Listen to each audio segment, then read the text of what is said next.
Almost got through it.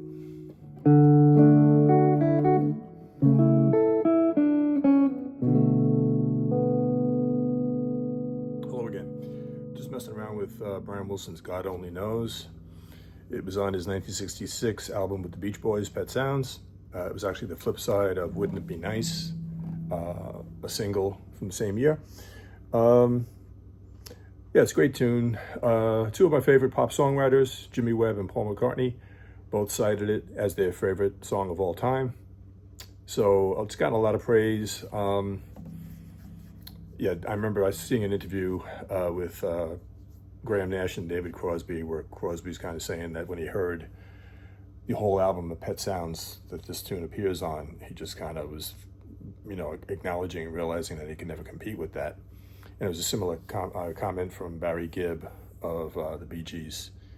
He said it just kind of blew my head off, and I was like, well, wait a minute, I can't compete with this. I can't, this is like somebody in the marketplace that I'm competing in, and it's just... So it's kind of like these guys were like Salieri to Brian Wilson's Mozart, if you remember the movie from years ago, Amadeus. Anyway, let's take a look at the chord changes. I'm going to link to some excellent videos below that walk you through the chord changes. They walk you through the intertwining vocal melodies toward the end. It's just a really fun tune, very unusual, and it really has no clearly defined key. It kind of vacillates between the key of E and the key of A. Anyway, here are the chord changes.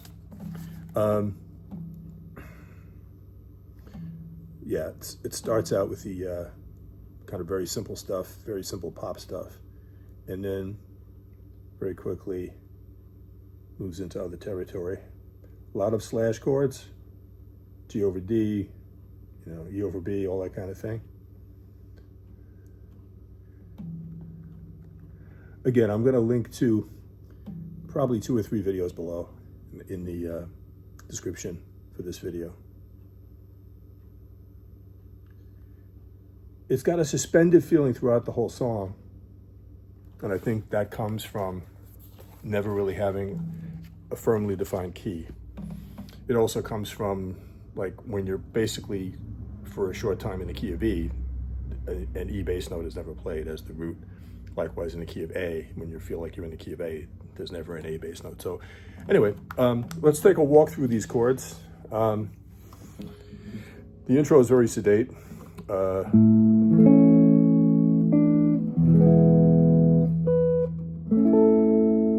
Yeah, so let's just walk through the chord changes first. So we've got A major, E major, A major, E major, A, E over G sharp, F sharp minor 7, E over A, B over F sharp, C over G. That's a cool part. Okay, and then it repeats again. F sharp minor 7, 7.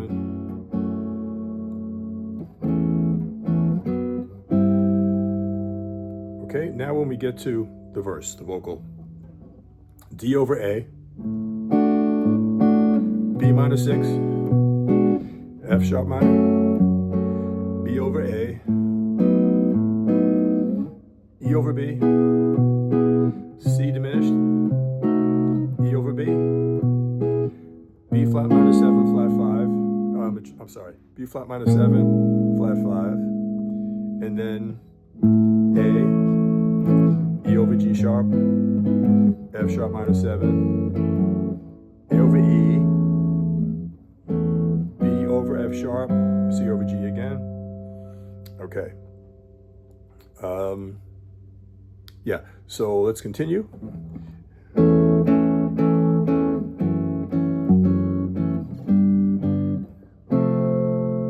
Okay, so I'm looking at the wrong thing. I'm going to look at my little solo guitar arrangement tab here.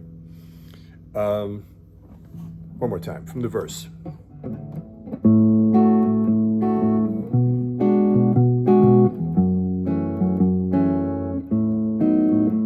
E over B, C diminished, E over B, B flat, half diminished, A, E over G sharp, F sharp minor 7, A over E, B over F sharp. So it's actually, yeah, so this formation just moves up. I'm doing the hybrid picking thing. I've got strings 2, 3, and 4 for the chord. I've got the 6th string for the bass. Okay.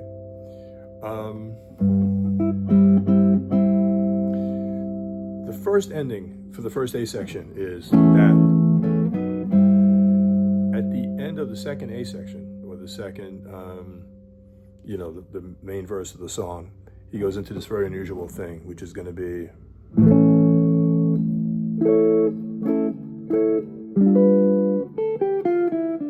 A, up to another voicing of A, to another voicing of A, G7.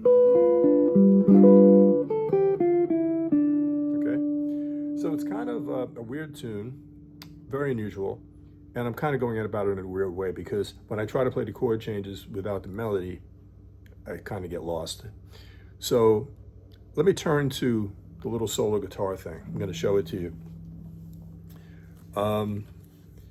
What makes it even more complicated is when you really listen to it, you hear that the bass is kind of doing something like,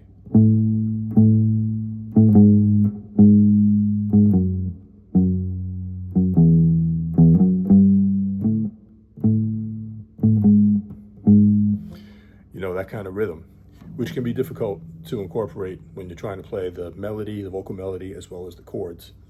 Let's just dive into this. I'm going to show it to you. I'm going to have a little link below so you can look at it more at your leisure and get a better look at it. But basically, trying to get as much of it as I can on one guitar. Okay. Just move along here. And then page 2 is here.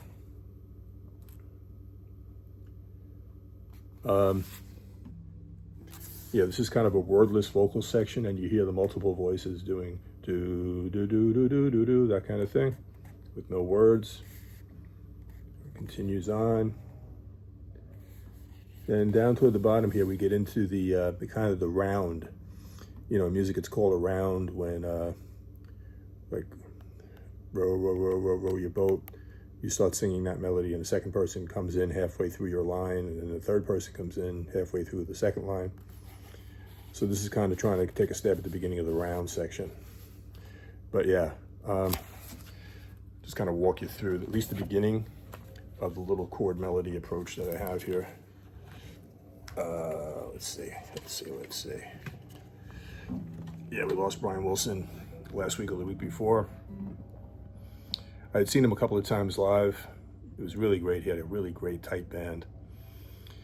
And he always closes shows with Love and Mercy. Very kind of touching, really great way to end a show.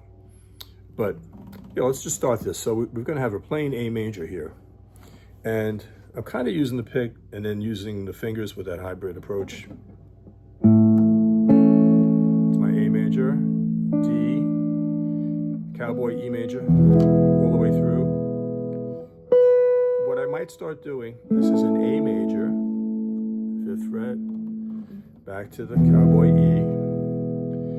I might start saying things like A major, 2nd string, to indicate where the melody is. So when you do a chord melody, the vocal melody or the main melody is always going to be the highest note in the chord. Not always, but at least the way I'm doing this, it's going to be the highest note in the chord. So yeah, then we proceed one more time. E, A, E,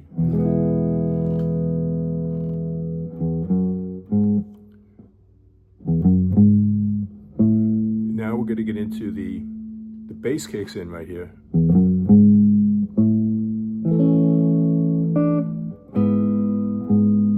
Okay, so what this is back to the A major. Now we've got E over G sharp, and then F sharp minor 7, A over E. Okay, so let's not go back to the first 4 measures. It's kind of very simple. Let's jump into where the bass kicks in.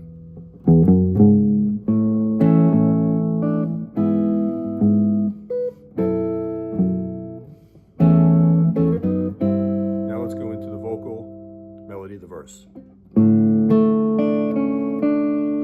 So what this is a D over A. So I'm playing the open 5th string, playing the A on the 3rd string to fill in before I get to beat number 3. So it's like 1, 2.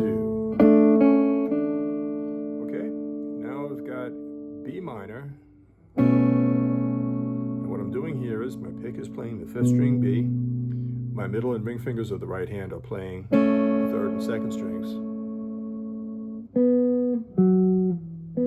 So it gets a little complicated pretty quickly here, but starting again from the verse.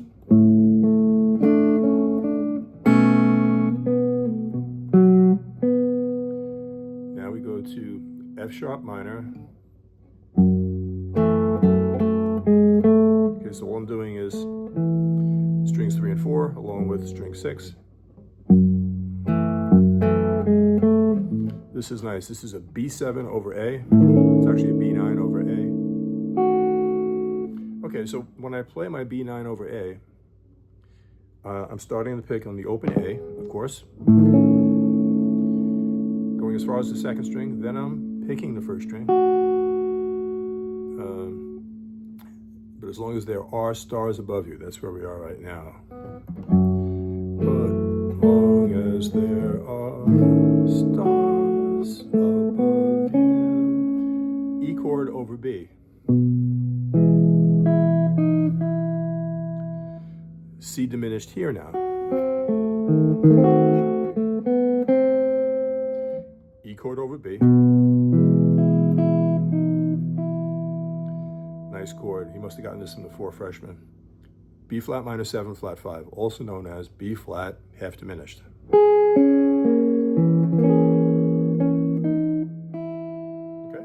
so that one, I'm barring basically the first 4 strings.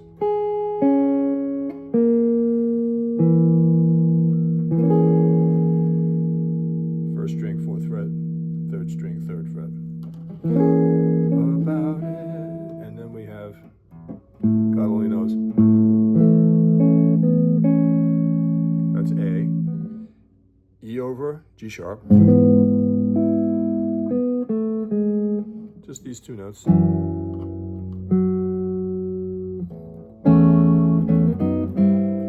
back and do the 2nd verse.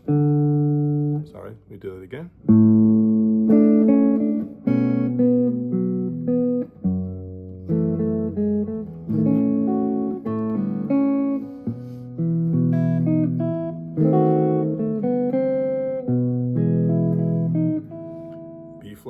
diminish. That's all the same as what we walked through the first time.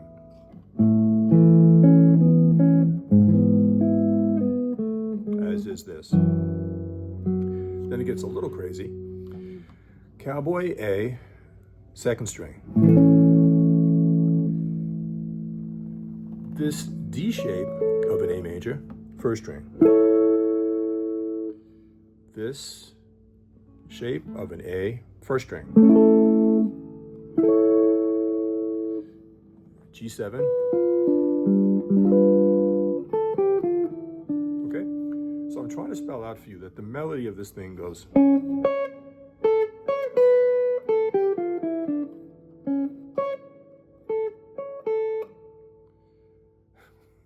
One more time.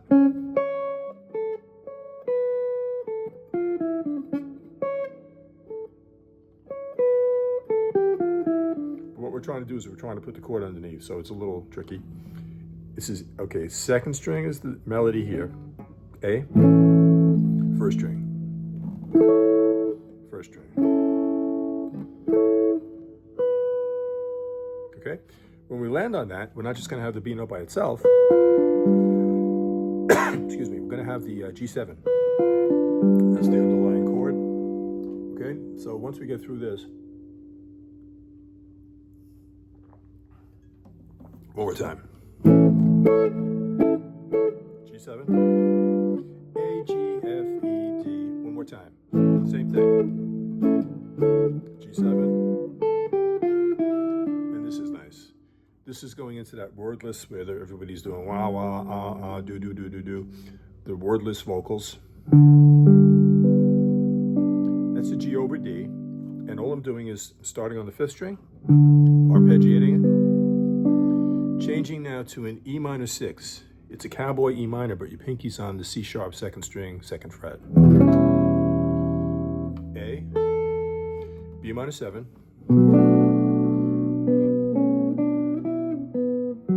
So what happens here is you play the B minor 7, your top note is here, and then this little counter melody.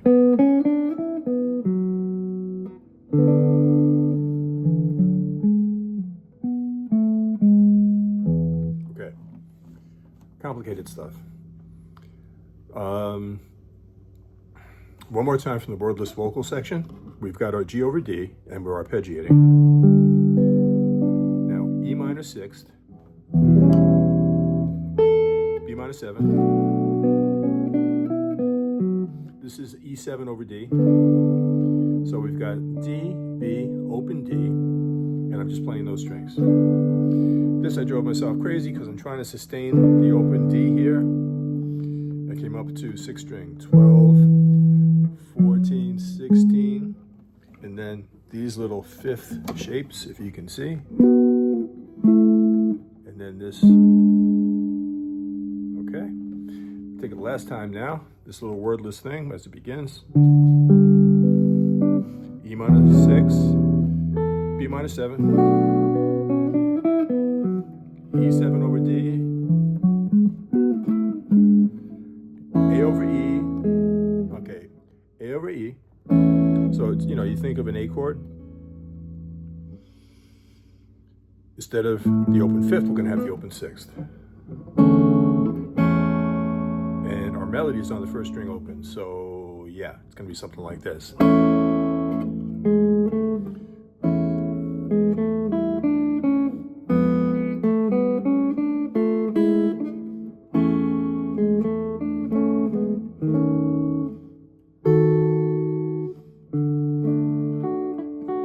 This is A over C, B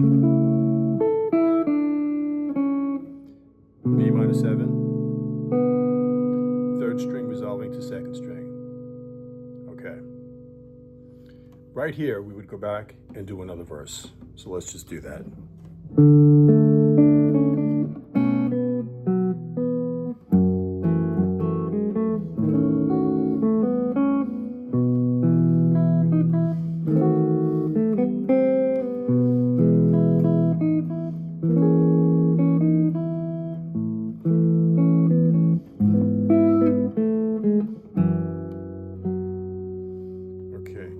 Just going to touch on the fade out vocal round thing.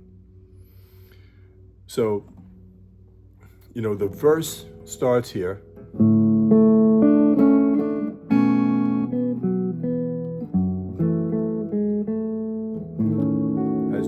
As we covered earlier. When we get to that little wordless vocal thing that we just played, let me try that again.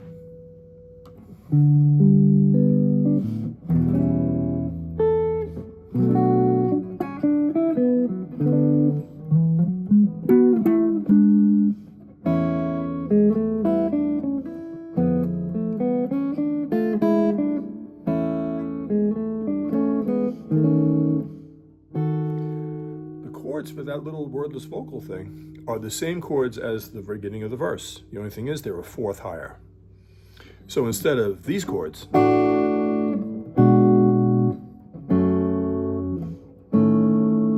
we get to the wordless vocal, it's going to be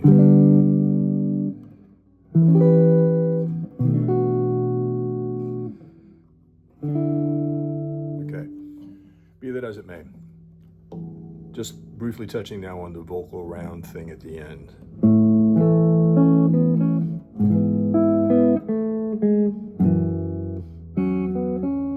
Yeah. So let me try that again.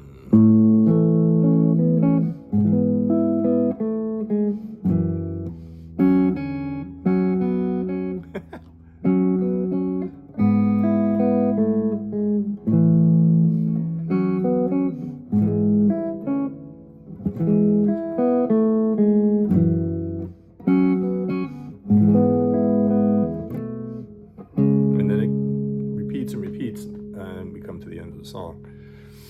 It's difficult because I'm trying to sustain. What happens is one group of voices sings, God only knows what I'll be without. The second group comes in on that last word of you, what I'd be without you. And they start on a higher note. God only knows what I'd be without you. On their you, a third set of voices comes in. But here's what it is. I'll give you another look at this. It's the last two lines that we're kind of looking at here. Can't really do any of it justice on guitar, but that never stopped me before. It's nice. It gets you into the song. It gets you to see how creative it was. Yeah, one last time here. After not knowing what key we're in, sort of looked like we were in A at the beginning, but it was actually E. We wind up here for this fade out thing.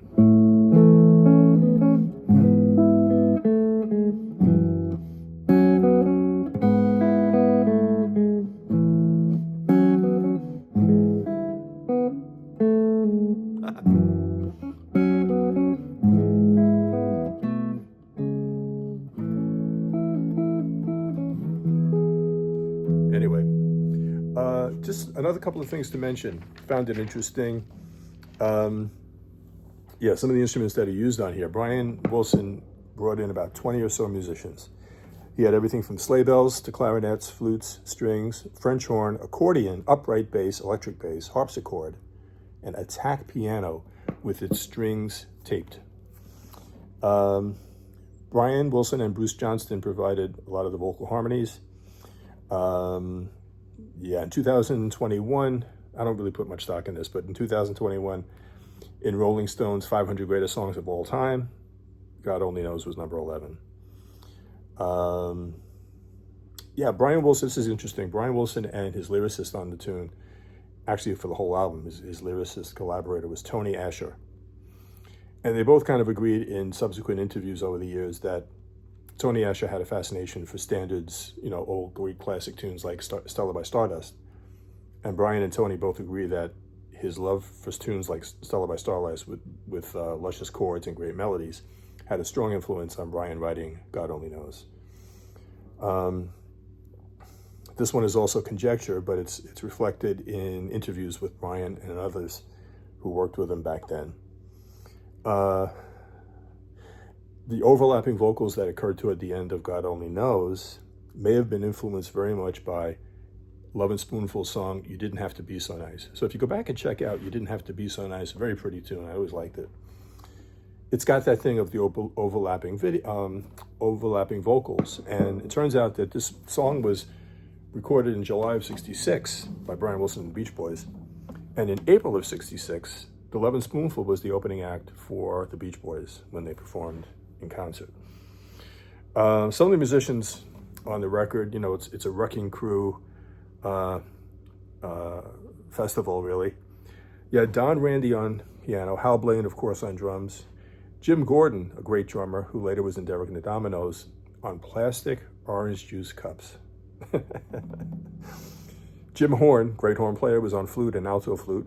Carol Kay, the great bass player from the Wrecking Crew, was actually on 12-string electric guitar. Larry Knechtel was on harpsichord. Ray Pullman was on electric bass. Lionel Ritz was on upright acoustic bass. You had the Sid Sharp strings, violas, violins, and cellos. Carl Wilson was on 12-string acoustic guitar. Carl Fortina was on accordion. Jay McGlory was on clarinet. So what blew my mind there was Carol Kay on 12-string electric. Jim Gordon, you know, the top LA drummer, maybe competing with his mentor, Hal Blaine at that point. Brian had him playing used plastic orange juice cups. Anyway, Brian Wilson's going to go down as one of the great pop songwriters, if not the greatest pop songwriter. Also one of the great pop vocal arrangers. I mean, he's got to be #1 as far as I can see. The only contender I can even think of offhand from that era, it might be John Phillips from the Mamas and Papas, but to me it's not close. Plus, Brian wrote so much beautiful music. I'd like to do one of these on Surf's Up. Surf's Up, it's a mind blower when you listen to Van Dyke Park's lyrics with the gorgeous, dissonant, beautiful, hip harmonies that Brian came up with and his melody. Anyway, let me know if you have any comments or questions. Thanks so much for watching. Subscribe if you haven't. Throw me a like if you found it interesting or useful. Otherwise, keep playing, keep the music going, and I'll talk at you next time. Have a great day.